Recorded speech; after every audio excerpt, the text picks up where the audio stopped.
Okay, this experiment requires adult supervision.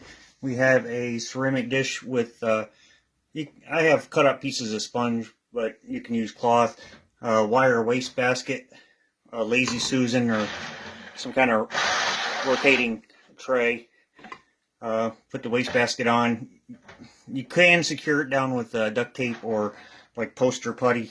We're going to add some alcohol to the sponges, kind of make sure they're nice and saturated with the alcohol.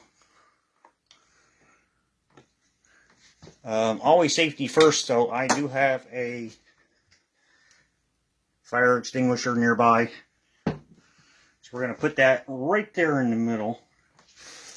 Again, you can secure it down to be safe. Give that, light the fire, give it a spin, and there's your, you get a nice firenado going with that spin there.